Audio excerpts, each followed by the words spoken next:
Hey, girl. Hey, fam. You guys, we are so excited to be sharing Class Action Park again. It's iconic TCO canon, girl. Okay, now that we're finally back in the studio, do you want to see the highway sound in person? Yes, This is how you do it. Ready?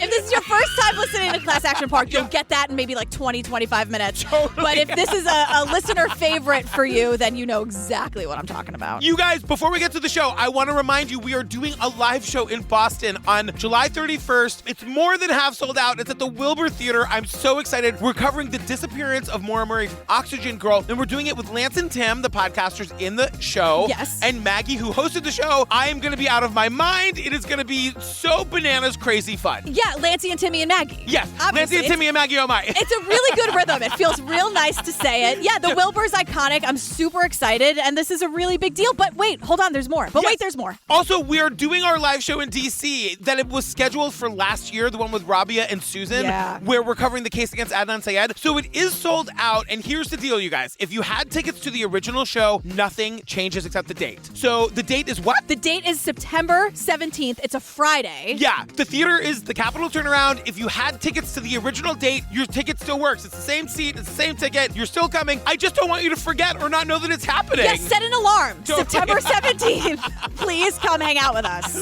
We're so excited. So get your tickets for Boston. If you have tickets to DC, come see us in DC. And now get ready for some bananas New Jersey water park bonanza. See you guys later. Bye. There's nothing in the world like Action Park. Baby, let me take you where the action is hot. Action Park. The story of Action Park is a true crime story. As you entered the park, you saw this thing, and you're like, this is real. The engineering behind this, if there was any engineering, was just nuts. Build it higher, make it faster. People control the action. Combine that with liquor and anything goes. There were no rules. For a lot of kids, that was heaven. And if you couldn't swim well, yikes. I don't think you can understand a place like Action Park if you don't understand the kind of minds that build it.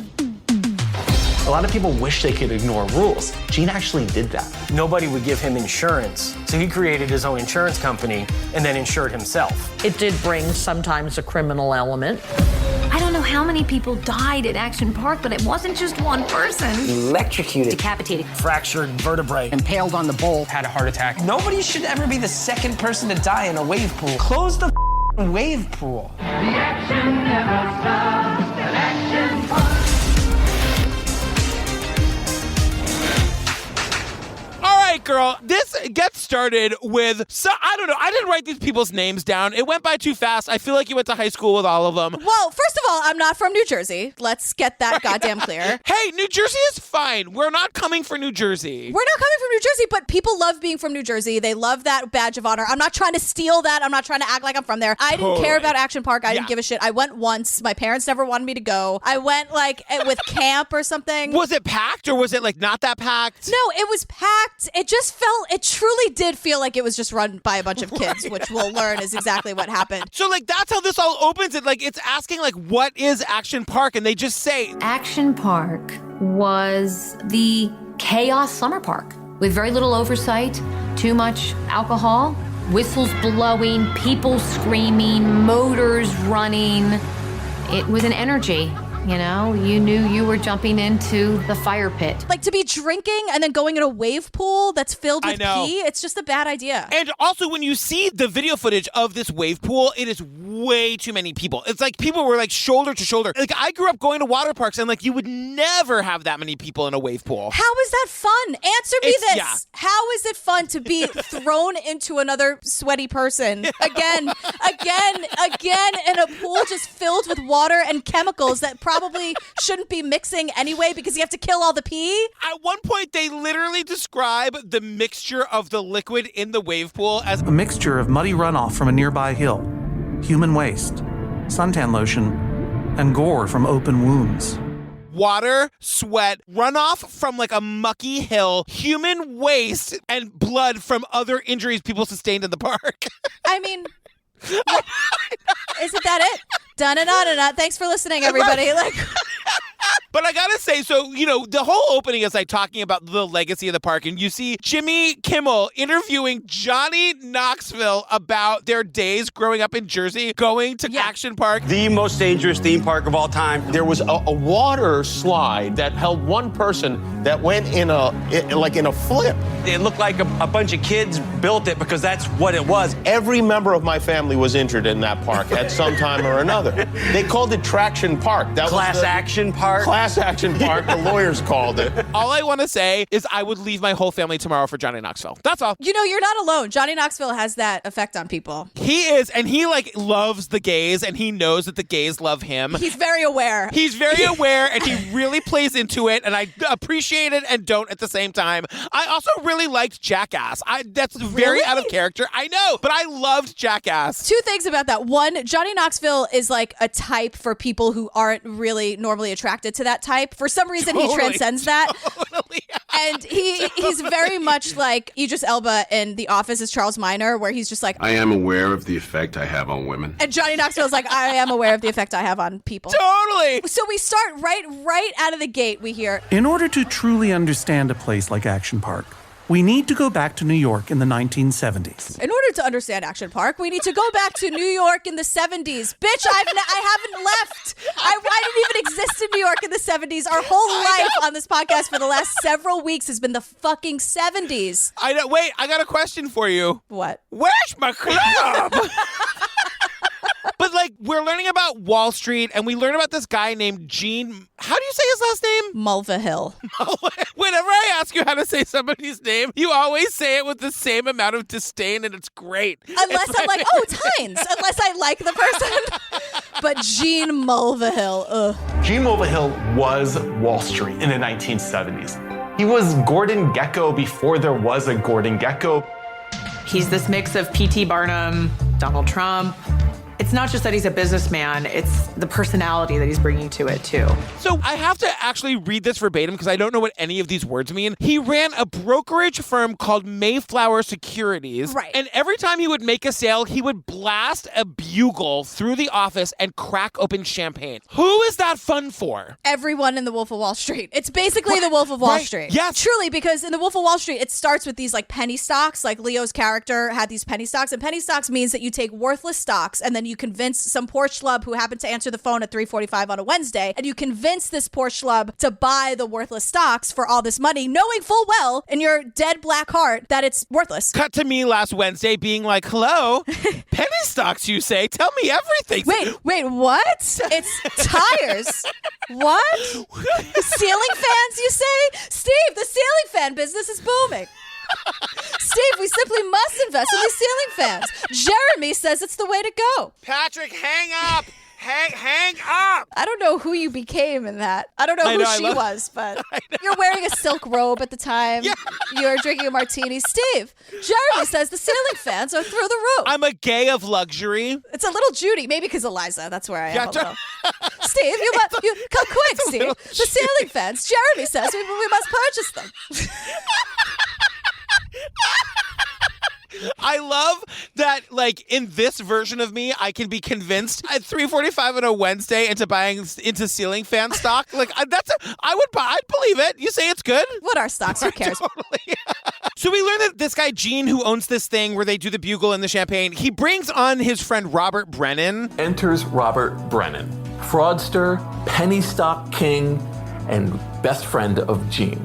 Brennan gets his start as a salesman at Mayflower Securities, working for Gene, and within a few years, he's the president of the company. As soon as he becomes president of the company immediately gets suspended by the SEC for selling worthless securities in a bankrupt electronics company, which is just me on the other end of the phone in my day robe. What? Are you telling me this? The penny what? I thought they were valuable. I thought they were priceless. Steve, I was duped. Steve,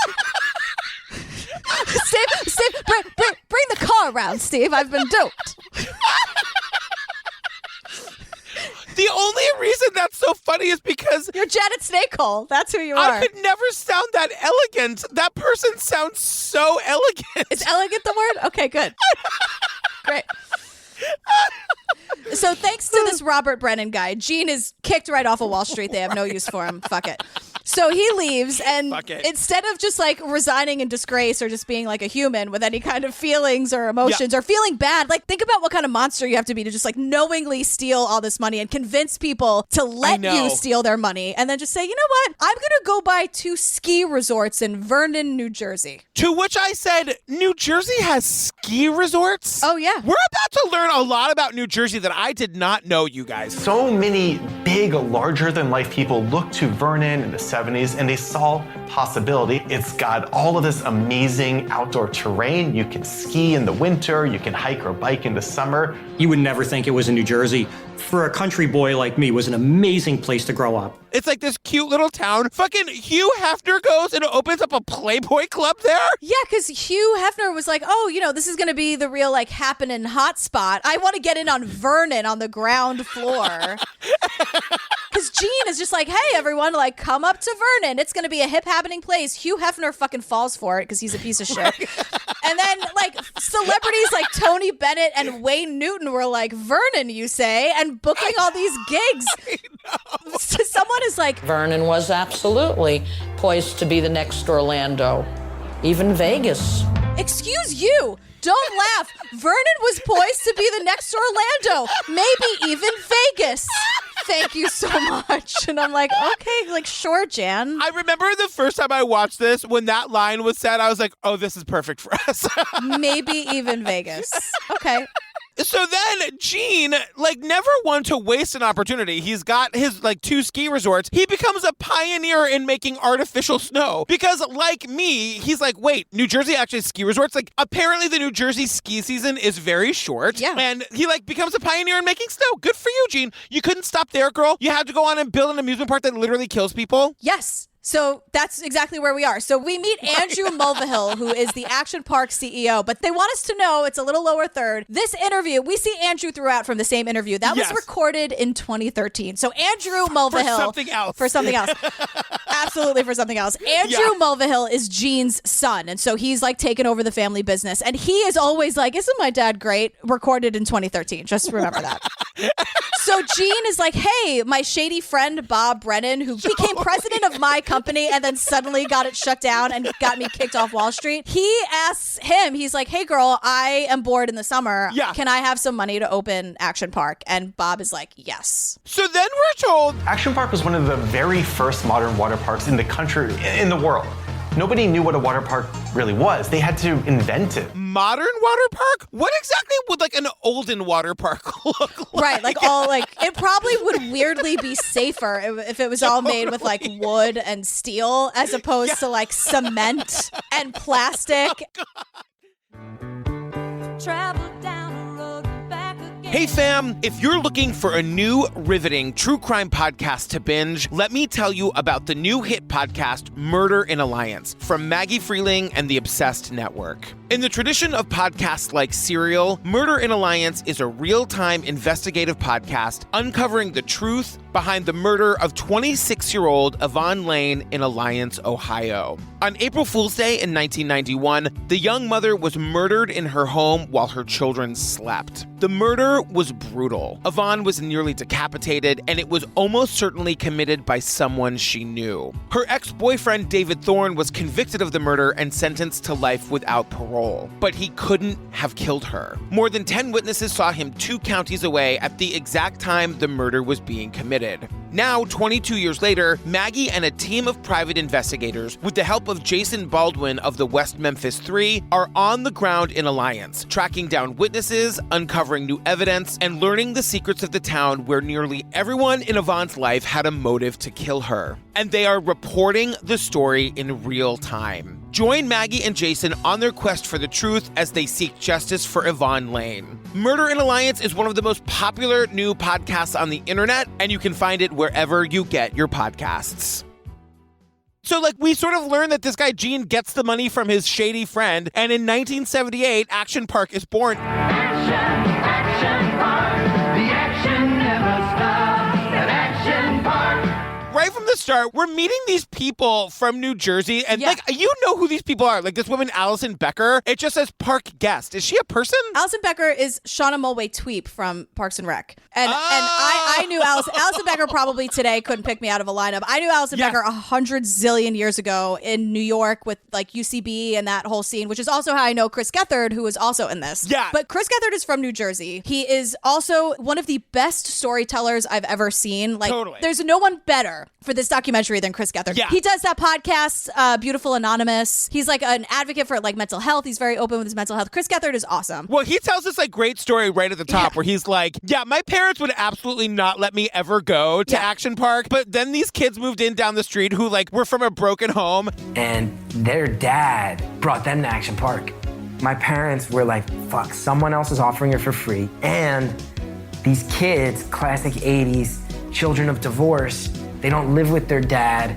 And my parents knew, we can't say no. We can't say no. And he says that when he was like walking out the door, the mom and the dad just look at him like desperately like, please be smart. Like, please be really careful and use your best judgment. Like they're sending him off to war, but he was going to a water park.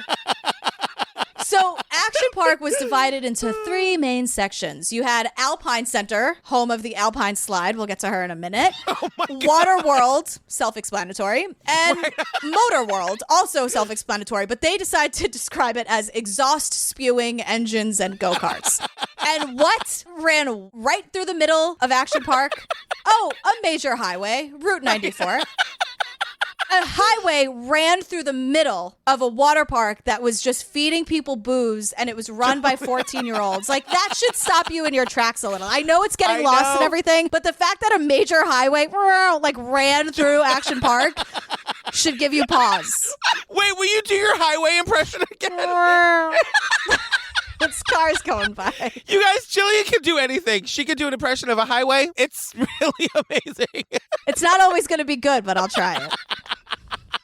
You guys, okay, the whole reason we're here, the whole reason I wanted to do this documentary was so that we could talk about Cannonball Loop. And here we go. One of the first things you saw when you walked into Action Park was the infamous Cannonball Loop, which for years it was like a myth that the thing had ever been opened. The infamous Cannonball Loop. It is so infamous that people will say things like, when you heard of the legend of Action Park, you would like show up at the gate and you'd see the Cannonball Loop and be like, oh shit, that thing is real. It's real. That means all of this is real. Right.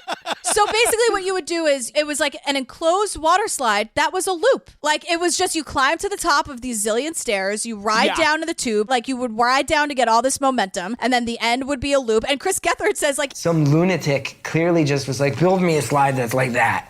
And then they didn't consult anybody who had a background in engineering. So he was saying, like, again, there was no regulation on this and nobody who's looking at it. So, like, you know, they want to be safe. So they throw test dummies down it. He says they throw the test dummies down. They come out dismembered, missing arms, missing legs, missing their heads. Well, the whole point is that you shouldn't get to the test. Like, if you want it to be safe, you consult someone who knows what they're doing. You don't wait until the thing is built. Like, who did you pay to make that? That person should be arrested. Like, who was just like, absolutely, I'll take your money. Who made that thing? I don't know. So they're like, they tinker with the height and the angle and the water pressure. So then they're like, all right, well, all the dummies are broken. We can't use them anymore. Let's try with real humans. Real 14-year-old dummies. The kids running the joint were paid $100 a pop to risk their lives in the Cannonball Loop. And we meet all of them because they're all here. So Gene's just waving $100 bills in the air. Any teenager gutsy enough to go down this thing will get one. $100, that's real money. I'm $100 richer because Uncle Gene, we always called him Uncle Gene, gave $100 for an employee to test the Cannonball Loop. And they tell us the way it worked, they would spray you. I can't even get through it. They would spray. They would spray you down with a garden hose. Then you would cross your legs, cross your arms, and somebody, Chris Gethard, is like, that shit just takes you. And he's like, you're going so fast. And then he's like, you just feel your legs going up in the air. Like when you get to the loop, like you feel, because this is what makes me so anxious. Like you go in the slide and it's just dark. You see nothing because it's all enclosed. And that's terrifying to me. Even watching this, I was like, I need to take a breath. Like I was like, you can feel yourself enclosed in that. So they'd go up into the loop and they'd kind of like lose contact with the slide itself. And you're just in the dark, in the air, not knowing what's happening. Then you slam down at the top of the loop, then come underneath. And then it would like spit you out into this small, shallow, pea-ridden pool. The loop was fun, and yes, it hurt. You know, going through the loop and having your nuts get smashed on a fiberglass tube was not fun. But then, Uncle Gene's standing there and he hands you $100. So we see like animation, right? And we see like animation of people coming out. They're all in a daze. They've got burns. Their mouths are bloody. They might as well have X's as eyes, like that kind of animation. And then we see the animation of like how it really works, right? And the kid goes down the tube. He goes up and over and then like hits the ceiling. And then like at the top of the loop hits the ceiling and then face plants into the top, like the other top of the loop, and then slides down and comes out dazed. And they're saying that like after that, all these kids were coming out with like lacerations and they couldn't figure out what was cutting them. They couldn't figure out why these people had lacerations from a giant loop. Then they took the loop apart and they found teeth stuck in the padding from the first couple people that went down the slide and they had gotten their teeth knocked out. And these other people were just going up and ripping into it. Julian's face. Because these kids would just be like ricocheting in this loop of death, like bow, bow, bow, bow. They'd be like a pinball machine. And then they'd come out like all like what? Like the birds around their head, like the Tweety birds. And we meet so many of these employees who either did this or like allowed this. And I'm like, is there like a statute of limitations for amusement park crimes? How are they not all held accountable for this? Everything is legal in New Jersey. They say that like if you were too little, you wouldn't get up enough momentum and you get stuck at the bottom of the loop. Imagine that. Inside a tube, you can't see anything. You're stuck at the bottom of a loop. No, it's terrifying. Or if you were too big, you'd get stuck at the top of the loop. And they'd like, Jillian's why? just shaking her head. Like my main thesis is why. I know. Why? Not how. I don't care about how. Why? Because we should never get to how. Do you see what I'm saying? We should stop at why. Why? Yeah. Oh, wait. That should stop all of this. So that's the Cannonball Loop. The next up on the docket, you guys, is Cannonball Falls. Right. Which at first just looks like a normal water slide. But again, you're just careening down this dark, enclosed tunnel. It's just the use of the word careening. How else am I supposed to describe it? Ricocheting, careening, plummeting to your death. Like, I don't... Oh, my God. What is not discernible from the top is that at some point you come around a corner and there's this big black tunnel. You feel like all of a sudden you're just going faster as well. And I'll never forget, I'm going down this water slide, I enter the tunnel and you just hear people, oh no, ahead of you, oh no, no, no, no, no, no. You hear ahead of you other kids being like, oh God, no, oh God, ah, ah, and you don't know what's happening. And it turns out you're just getting spit out of this slide like 10 feet in the air. Above like a pool. And then Chris is like, and then you're just like in the sky. And so when you get shot out into Cannonball Falls, the water is like freezing. And that's it. These are mountain springs. This isn't like your local water park where they're pools. These are actually like natural pools that are fed by mountain springs that are fed by glaciers. So like the water is freezing cold. It's 17 feet deep and you're not expecting it. And I'm like, we don't have like a sign anywhere. Like no employee said, oh, by the way, like you're going to be shot out of this thing. But people would be disoriented. They wouldn't be able to swim. We'll get to that later. And people were always being rescued. And it's like, it doesn't matter what ride. It always ends with people being disoriented, not being able to swim, and having to be rescued. Maybe if they were lucky, if a lifeguard was even on duty, which is probably not the case. Can we talk about the ball and the ball? No, it's the man and the ball and the ball. You're right. My bad. The man and the ball and the ball. They explain how this thing works. I don't get it. But it's like... Well, and how we learn about this is Andrew, Gene's son, is basically from 2013. Yeah. Like, isn't it great? People from all over the place with no experience or regard whatsoever would pitch my dad all these ideas, and everyone else with a little bit of sense would reject these ideas, but my dad would just make them. Isn't that fantastic? And then on top of that, Gene would be like, oh, like do some tinkering here. Like, how, I don't know how this is allowed. And that's how we get the man and the ball and the ball. The man and the ball was this giant ball that we had with ball bearings inside it with another ball, and you would open up 2 doors and get in the ball to go down the mountain. It's a metal ball that was in another metal ball, and then you would sit in it. But the outer metal ball had like shopping cart wheels all over it. And then you would just fucking push it down a mountain with a human being inside it. What doesn't sound fun about that, girl? I don't understand. Are you kidding me? And then it wasn't just free on the mountain, which almost would have been safer because this thing is massive and 2 gigantic metal balls. They were pushing it down this really teeny tiny track with a lot of twists and turns. And like, I'm not great at physics, but I know that would never work. 2 metal balls plus a human on this little track, like it's just going to tip over. So when we put the live man in the ball and tested to go down the mountain, the ride just fell apart, and the guy ended up going down the ski slope right over 94 into the swamp down below. It was unbelievable. Remember that highway Jillian told you about? Can we get the sound effect? The ball rolls across the highway with a person inside and down into a swamp. Like, just plop. It goes like barreling across Route 9 or whatever it is. And I'm like, and that is the story of Action Park.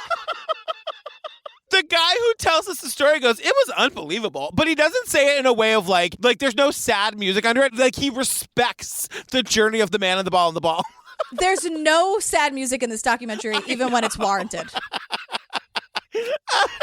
Oh my God. Travel down a road back again. Hey fam, if you're looking for a new true crime storytelling podcast to binge, let me tell you about the new podcast from the Obsessed Network called Strange and Unexplained with Daisy Egan. Do you believe in ghosts? How about Bigfoot? Do you think it's strange and fascinating that a 4-year-old in Oklahoma could look at a black and white picture of a man from the 1930s and say, that was me before, and then provide actual verifiable details of the man's life? If so, Strange and Unexplained with Daisy Egan is about to be your new favorite podcast. Daisy is a Tony Award-winning actor, writer, and true crime fanatic, but she's also a skeptic. Each week, she looks at real stories of hauntings, disappearances, UFO encounters, the Bermuda Triangle, unsolved murders and disappearances, and anything else that feels just beyond what we can easily make sense of. Daisy is your guide into these stories, but she's also like, show me the receipts. Strange and Unexplained with Daisy Egan is one of the most fascinating and hilarious new podcasts on the internet. So what are you waiting for? Find Strange and Unexplained with Daisy Egan wherever you get your podcasts. So then I think it's Chris who says this. The culture, the atmosphere of Action Park, it's most summed up by the Tarzan swing. Everybody wanted to go on the Tarzan swing.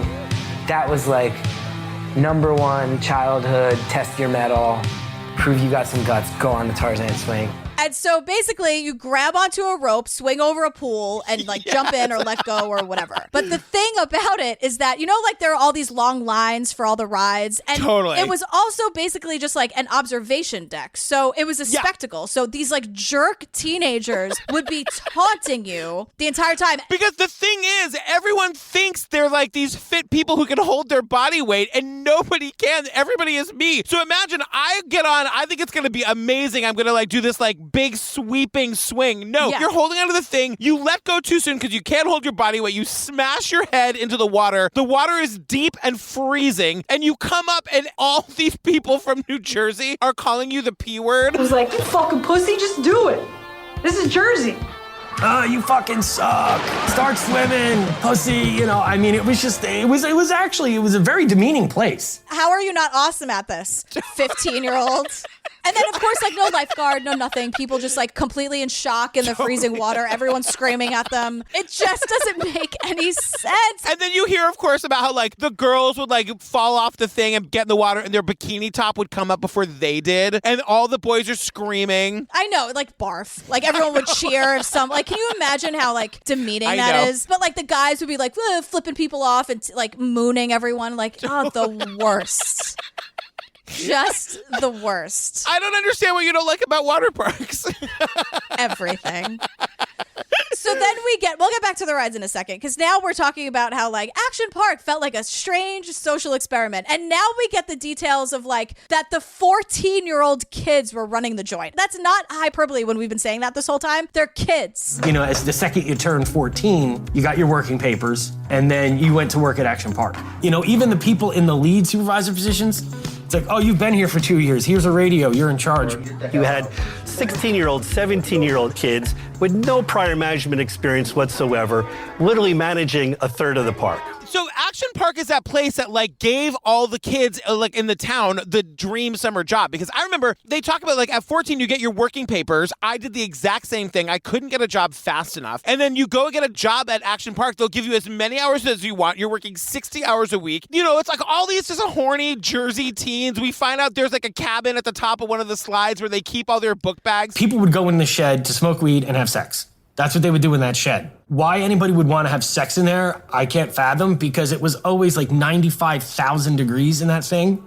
And it always stunk like dirty backpacks, feet, weed, and just ball sweat. We were talking earlier on our Insta Live about like revisionist history. They're like, oh, those employee parties were legendary. And I'm like, first of all, it's a bunch of 16-year-olds. I know it's a Jersey 16, but it's still 16. And because they'd save up all the money they found in the pools and like buy a keg and have sex in a sweaty cabin. And not like, I know this is going to make me sound so uncool, but not a parent in sight, huh? Not a responsible adult as far as the eye can see. So now we're with Jessie Palladini. She is the Vernon newspaper editor. But Vernon is a little bit of a mixed bag. There are those who embraced someone like Gene Mulvihill with open arms, and there were those who hated him because they see him as having destroyed our beautiful, bucolic, sleepy little town with his resorts. I feel like in one scene she's got an axe to grind, and the next scene she's being like lovey and nostalgic. She's real wishy-washy, Jessie. The whole thing is like, this is all very one-sided. It's like the kids who loved it, but really it's a bunch of chaos. You know, like people are coming from all over town to embrace this chaotic land of no rules. It's like everyone's driving to Florida. So there's this audio. We have like these recorded conversations between Jessie the reporter and Gene Mulvihill. And they're as bad as like the mob tapes that we have in Fear City. You can barely understand anybody. Gene is like sniffling and mumbling. He sounds like he has a mouthful of marbles. Like, I don't really understand what's happening. Gene's like, I'm going to start a new town. We'll call it, and Jessie's like, Mulvihillville. Why don't they make a new town? Let's draw a line down 515, and that'll be us. That'll be the new town called Great Mulvihillville. Oh, we'll call it Great Gorge. Yeah, people like to call it Mulvihillville. If Vernon goes this way, we go our way.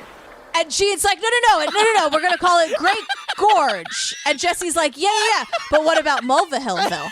And Gene totally, completely ignores Jessie and her little bit. Completely ignores her and is yammering about taking over the town. But she's like, but it's because your name is Mulvihill, and then we'll call it Mulvihillville. It'll be a whole thing. And just write me down as a co-creator of that idea, would you? And Gene's like, what? Like, Gene's an idiot. Right, So in my notes, I just have anyway. And we're back to the Action Park employees saying about how cool Gene was. And then suddenly it's like, Gene was so cool. We called him Uncle Gene. Oh my God, everything's amazing. And then we just get, I think he was a piece of shit. I think he was a piece of shit. And I'm like, hey, girl. Hi. Yeah, we'll get back to her later. Oh my God. Yeah. So now we learn that Gene didn't believe in the concept of insurance. Great. So he's the one who's like inventing all these rides and throwing like 14-year-olds down them for $100. He wants to be able to make all this shit and have none of the consequences. And the thing is, you could be this like carefree guy or whatever, but like you can't run an amusement park or whatever you want to call Action Park without having insurance. Like just in any way. And in fact, it's one of the terms of his lease. So he's like, I don't believe in that shit, whatever. So he and his stupid friend Bob or whoever, the guy, the shady guy, whatever. They're like, we'll just make a fake insurance company. He created his own fake insurance company based in the Cayman Islands. Its name? The very real and very legitimate sounding London and World Assurance. This company's documents were very, very homemade. They looked like they were ginned up in a basement. The letterhead was not official. Might as well have been on napkins. It was a fake insurance company. It became a way to launder money. Like, he was just, and this is the thing that's so infuriating, because when bullies win, it makes me so fucking mad. Totally. So he gets indicted on all these counts of money laundering and basically stealing and insurance fraud and blah, blah, blah, blah, blah. He refuses to pay. He refuses to testify. And instead of actually making this fucking guy take responsibility for the land that he's renting and the people who he's supposed to be taking care of at his facilities, just to get him out of their hair, the state of New Jersey sells him the land for a song. And then everyone is off his back. And the bully wins, and it makes me crazy. Right, because now he owns the land and he doesn't have to care about insurance or anyone's well-being or being a decent person. Right. Now he can do whatever he wants. So the park continues to expand and grow. The shady guy Bob is there, cha-ching, cha-ching, with all the money he needs. 1,000,000%. So now we're at Cliff Dive, and this is my story. A lot of Gene's ride ideas took inspiration from natural settings and environments that he grew up playing in. His thinking was, if kids couldn't make it to real nature, he'd create the next best thing. How else to explain an amusement park that lets 6-year-olds jump off a 20-foot cliff? I gotta say, this cliff dive ride looks gorgeous. It's this natural spring at the bottom of this cliff. It's 17 feet deep. Right. It's like an actual cliff dive, and it looks beautiful. It looks very much like the Tarzan jump, where you're on the rope, only it's just up to you to jump. And they let kids as young as 6 do it. 6. My daughter is 6. Yeah, I was not 6, but I'm sure I acted 6 at the time. So it's once you're there, it all becomes very real. Totally. And the line is so long, and you're kind of there, and you're just going around in circles. So when they were talking about the Tarzan jump, about everybody screaming at you, that is my memory of Action Park. Yeah. So I was terrified. I did it because everyone was screaming at me. God. I can hear them now screaming at me. Yeah. I don't know why I was up there to be yelled at in the first place, to be honest with you. And so you go, the water's freezing. I will remember that forever. I can feel it in my bones this minute, which is nice because no AC's on. But so the thing about Cliff Dive is that kids were swimming in the water below you, 17 feet below. You could be minding your own business and somebody could land right on top of you without any warning. So it was not actually a chill out area at all. You could do it safely, but people didn't. It was just packed with kids. Then you're getting pressure from everyone behind you. You have to jump. So you're like, shit.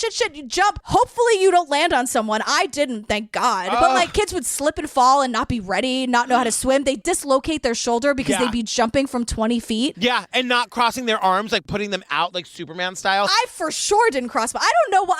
I think just prayed to whoever was up there and said, God, just let me get home. I miss my dog. I don't want to be here. It was traumatizing to me, I have to tell you. I mean, I know we're trying, we don't have to cover every ride, but can we talk about Colorado River Ride? Well, here's the guy I mentioned earlier who I hated. Oh, yeah. Because there would be these roaring springs, and they just wanted it to feel like whitewater rafting. And they said when Gene first had his way and did it the first time, the dummy that they sent died. However you can tell that a dummy died. And so they're like, yeah, we got to slow that shit down, Gene. So he's like, okay, fine. We'll just make it a class 4. Stupid rules. I'm like, do you hear yourself? I know. Grow up. You can have fun and still get insurance so kids don't die, you asshole. Stop. That's the happy medium I want. How about that? You can have a lot of fun and still be responsible and not an asshole. Yeah. All right, I'll take it. So the thing is, it's those big circular tubes, right? 4 or 5 people go in these tubes at once. So we're seeing, again, the traffic jam. Someone tells us, those ride attendants, they spent their time twisting their whistles and then it's just going, go, go, go. And a lot of the time, those tubes would bunch up. People were crashing into each other, slamming on top of each other. One person would be in the water. The next person coming down would then dunk the next person and go under. So there's a guy who I hate this so much, out of his tube. Of course. Standing in the middle of all the other tubes, holding court in the corner where all the tubes are supposed to go. And I am like, that is fucking peak douche Jersey. That is the worst kind. It's that, and also the shady guys who were totally there to pick up underage girls. Oh, totally. Totally. But this was the guy who's like, hey, this is my ride now. Hey, oh. And they also say that like this ride, this like Colorado Lazy River ride, was where they would have the most fights because like people didn't like tubes bumping into each other. Meanwhile, we learned that this thing was like so poorly designed. It was literally not designed by anybody who has any knowledge of how to make a ride. So it like literally wouldn't work and you'd get stuck and then people would get out of their tubes and just start fist fighting. Right. Can you imagine? Is there anything more Jersey? Fist fighting on the lazy river? Jersey, we love you. I've been to beautiful parts of New Jersey. Absolutely, but Action Park is not that beautiful part you've been to. I think we've established that. And then we also hear just real quick that they would write CFS on your wristband that stood for can't fucking swim. If someone had CFS on their wristband, that means they probably had gotten saved already at some point in the day. And it was a warning to other people. Like, if CFS was on your wristband and you knew you couldn't swim, what the hell are you doing jumping off a 20-foot cliff into a deep pool of water? In case it's not clear, they were rescued at least once. Right. And not said like, little Timmy, you have to go home now. Where's your mother, your guardian? It's just like, all right, well, here he goes on to Colorado River. Good luck to you, kid. Happy trails. Like, what are you talking about? So one of our talking heads is this lifeguard who worked there for forever. And she's telling us like, anyone who worked at Action Park knew Water World was for the daytime. And then at some point around 4 or 5 o'clock, the adults would have a little fun in the bar area. And then they'd make their way over to Motor World. For the evening festivities, you would go across the highway to the motorcade place. The Motor World, so people could drink and drive. That's what's happening. They would get hammered, and right at 5 o'clock, like the bell, the working bell. Oh, it's 5 o'clock. Let's get hammered and drive like actual, real motor boats and real like cars. And the boats would flip over. You guys, this marshland lake that they were driving the boats in was full of snakes, water fucking snakes, like 4-foot black snakes that, of course, you couldn't see. Like water moccasins. So people would be like, fucking whatever. And like a motorboat would be like driving over the top of another motorboat. Yes. And so then like you jump out and then the snakes would be there and you jump back in. And then like... It's not the ride attendant's fault. You can't always tell if someone's been drinking. And if you didn't stink like booze, they would never know. It's not the 14-year-old ride attendant's fault. You can't tell if someone's been drinking. First of all, yes, you can. Right. Second, can the 14-year-olds not run at least the part where you're getting behind the wheel? I know. Like, that's what I'm saying. Like, there's like all fun, no rules. And then there's just like, come on, guys. And of course, like, you know how all those go-kart rides have like a speed limit? Like, they have like an actual built-in speed limit. The employees learned how to disable that. And then these like go-kart cars would go 60 miles an hour. Remember that highway that we talked about?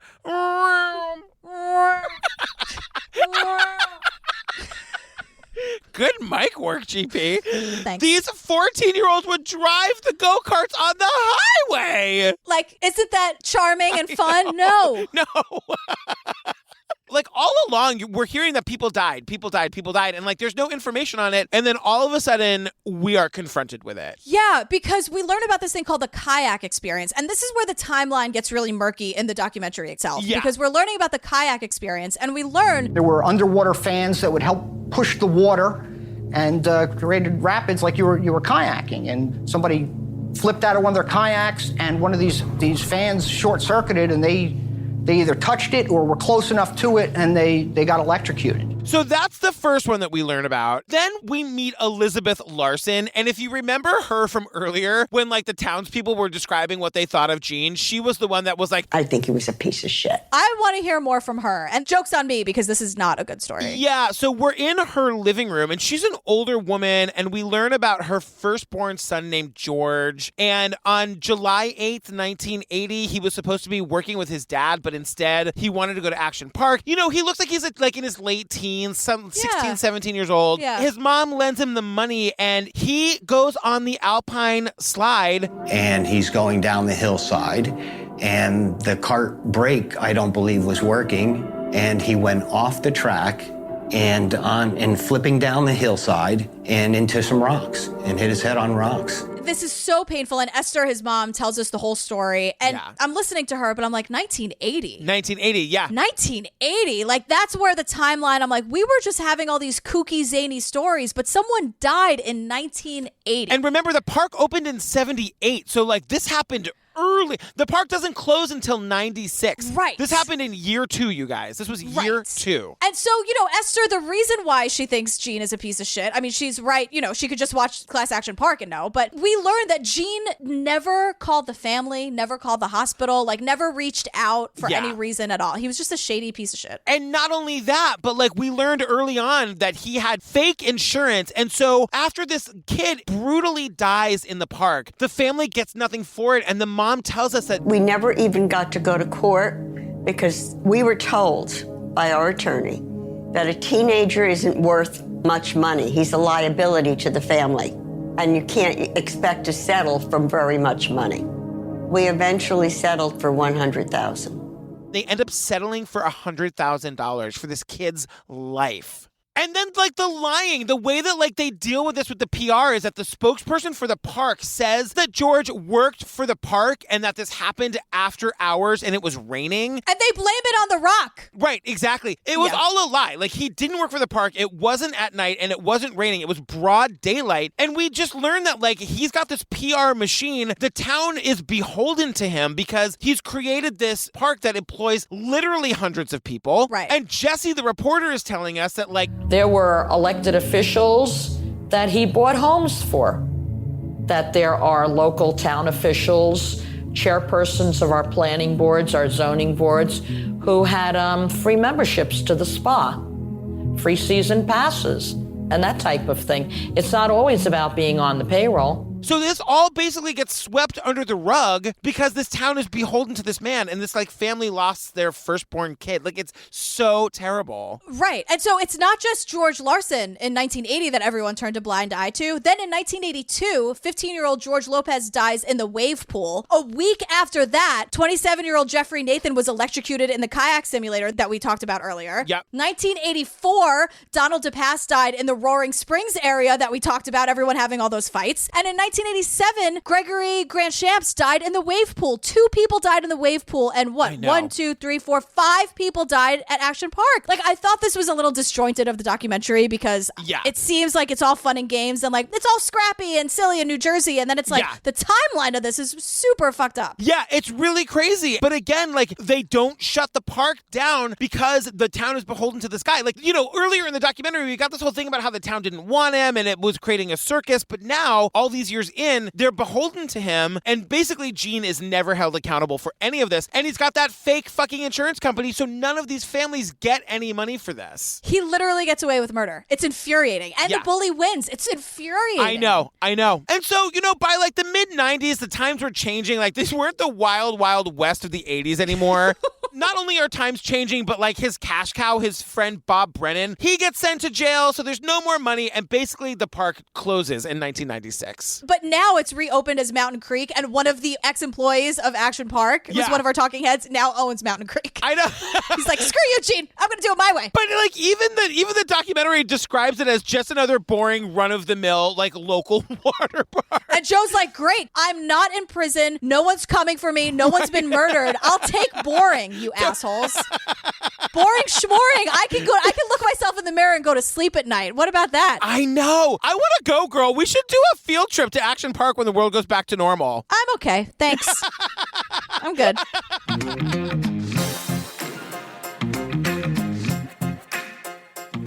Oh, you guys, thank you so much for listening to our Class Action Park episode. Yeah, we figured it's summertime. Yeah. I hear people like this time of year. Totally. And theme parks. I don't like either of those things, but people do. So I'm so glad. I hope you enjoyed it. I hope I hope you stayed safe. You didn't get on some slide that's going to kill you or something. Yeah. You're okay? Okay. You guys just remember, come see us live in Boston, July 31st with Lance and Maggie and Tim. We are doing The Disappearance of Maura Murray. It's going to be crazy. If you had tickets to our original Boston date, you've been refunded. Right. Now get your ticket for the new date. Right. And then our DC show, it's a little bit different, right? Yes. So it's September 17th. If you had tickets already, you're all good. Yeah, same ticket, same seat location, same everything. Just come. Yeah. Just don't forget, set an alarm, like I said earlier. And also, maybe people couldn't come, so there might still be tickets. You can absolutely check it out if people had to, I don't know, cancel for whatever reason, but please come September 17th. Yeah, if you're looking for tickets to the show, keep checking back, because if anybody cancels from the original date, we will make those tickets available. And we love you. show up. Yeah, the bottom line is just come out and see us. And set an alarm. I have notes and alarms for out everything. the wazoo. So don't worry about it. Don't feel bad. Just do it. All right, we love you guys. Bye. Bye.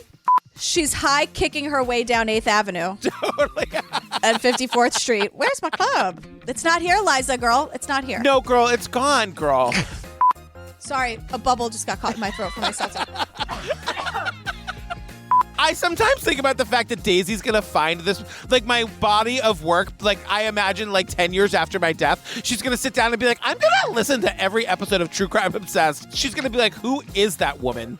I mean, I know who Aunt Jillian is. Who's that other woman?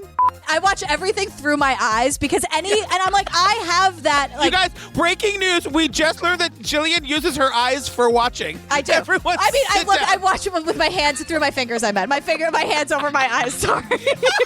Breaking news. I'm an idiot. Wait, the guy in the blue Speedo, he's from Alice in Chains? Yeah. Oh, do you guys hear how old I sound? I'm like, that's Alice in Chains? I can't believe you know who Alice in Chains is. You didn't know who Outkast was. So then we meet Jason Scott, who's an archivist, and his lower third should say, not Mandy Patinkin dressed as a circus ringmaster, that guy from Moulin Rouge or whatever. I literally have, this queen is wearing a top hat and a fucking ringmaster coat. What is he wearing? He should book gigs as a Mandy Patinkin impersonator. Nobody listening to this has any idea who that is. You guys, he's that guy from Homeland. That's what you'll know him from. He's 88 Keys from Dick Tracy. Girl, how dare you? My name is Inigo Montoya. You killed my father. Prepare to die. And like Broadway and the Broadway. Yeah, he's my Mandy from Evita, but like no one's gonna know what that is. He's George Surratt, you guys. Okay, for the people who know about this guy looks exactly like Mandy Patinkin dressed as one of those circus people. What a circus, what a show. The reason that I think I liked Jackass so much is because it was really like a bunch of hot bros getting mostly naked and doing kind of gay stuff together. Oh, it was very gay. Yeah, it was so gay.